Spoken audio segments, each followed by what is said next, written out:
igniting your creativity and planning a great party. In today's Midday Fix, we're on the road at Ignite Glass Studios, where you can create your own blown glass. I'm here with Ignite co-owner Trish Tolman. So tell me about this concept.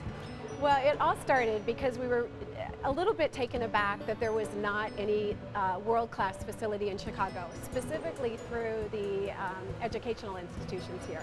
We have a number of friends who were involved in glass art, and we thought, you know, we needed to build a space. There was a gap. So this concept is not just for artists. You're making this accessible and available to other people throughout Chicago. Yes. We were interested in creating a space that could both educate and connect, as well as enrich the community, and give also the artists who are masters at this work a state-of-the-art facility. But then you made it fun. So it's not just about coming here and learning how to blow glass. You can have a party while you're doing it. Yeah, so the fun part really came second in terms of our planning. We realized that as we began to investigate what it would take in order to run a glass studio, that there was a lot of expenses attached to it, and we needed a revenue stream. And so we looked at different facilities around the country, and the ones that were successful had an event, sort of interactive event space. So you can plan a party here, you can bring your guests, and all of your guests get to take home some creation? Yes, yes. So it's sort of multi-use in that people can come in, they can watch demonstrations, or they can do a lesson, they can do a group lesson, they can do a team. Kind of set it up as a corporate team building, which we've had a number of, and they're really, really successful. And then you also help out with underprivileged children in the Chicago area. Tell me about that. Kind of near and dear to my heart. That was the most important piece of doing this, is with a number of programs that are being cut out of the Chicago public schools.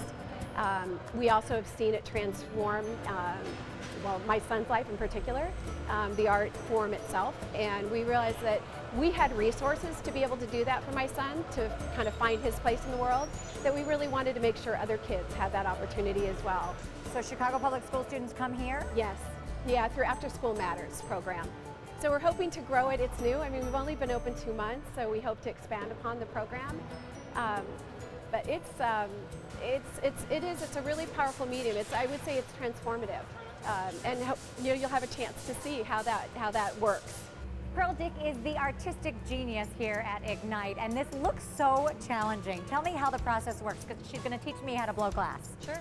Well, so I mean, it starts with molten glass in the furnace, and we take the molten glass, we pull it out of the furnace on a blowpipe, and we'll put air into it, we'll add colors to it, and basically we'll use different tools and heat and reheat your glass until you get the shape that you'd like to have.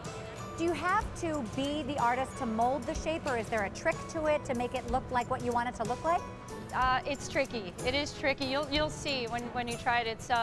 The glass has a mind of its own. It really kind of likes to move when you don't expect it to, and you just have to deal with it as best you can. So when people come in and they try to do this, do you find that they are amazed at the process? Are they overwhelmed by it? It's usually a little bit of both initially. I mean, there's a lot of heat. There's a lot of manual dexterity that people are focused on when they initially start. But the beauty and the magic of the glass is really what usually holds people's interest. And you've got students from the Chicago Public Schools coming in here and learning this incredibly ornate process, and they have to get so much confidence from that. It's one of the coolest things about teaching glassblowing to students, is because it really does. I mean, it's such a challenging medium, it's so unique, they feel very special, and it's a dangerous thing, but they somehow feel safe in here because they've been taught how to work with it. This idea of sort of imparting the knowledge of what you have and you do in this great artistry, how does that make you feel? It's pretty cool. It's a great feeling.